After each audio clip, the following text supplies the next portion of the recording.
हमारे YouTube channel पर आप सभी का स्वागत है। हम पूजन गाना गाने जा रही हूँ। अच्छा लगेगा तो शेयर सब्सक्राइब लाइक करिएगा। जो गलती होगा उसे क्षमा करिएगा।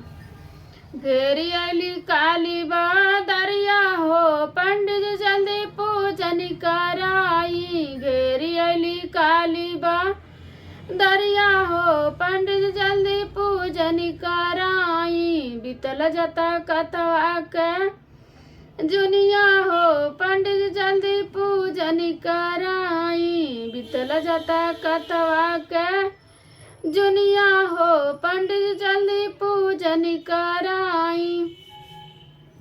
एही रे पूजनिया में राम जी आईली, यही रे पूजनिया में राम जी आईली। उनहु के खिरिया चढ़ाई हो, पंडित जी जल्दी पूजन कराई। उनहु के खिरिया चढ़ाई हो, पंडित जी जल्दी पूजन कराई। बीतल जता कथवा के जुनिया हो, पंडित जी जल्दी पूजन कराई। घेरी अली काली दरिया हो, पंडित जी जल्दी पूजन कराई।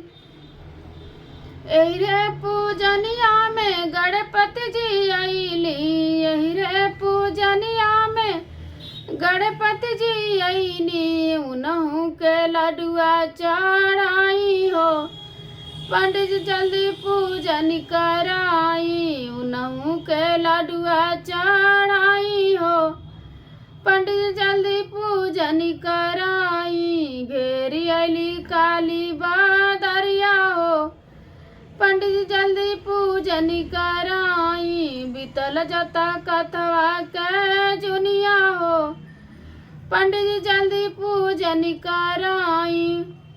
एही रे पूजनिया में भोले जी आईली, यही रे पूजनिया में भोले जी आईली। उनहु के बेलपत्र चढ़ाई हो, पंडित जल्दी पूजन कराई। उनहु के बेलपत्र चढ़ाई हो, पंडित जल्दी पूजन कराई। बीतल जता कथवा के जुनिया हो, पंडित जल्दी पूजन कराई। बीतल जता कथवा के जुनिया हो, पंडित जी जल्दी पूजन कराई। घेरी अली काली दरिया हो, पंडित जी जल्दी पूजन कराई।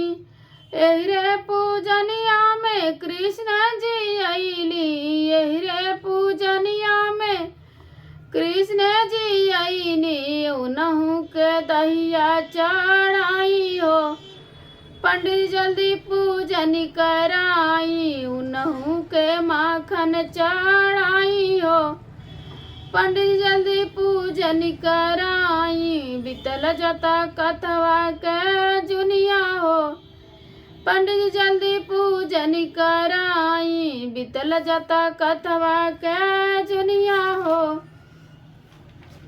पंडित जी जल्दी पूजन कराई। घेरी अली काली दरिया हो, पंडित जी जल्दी पूजन कराई। बीतल जता कथवा के जुनिया हो, पंडित जी जल्दी पूजन कराई।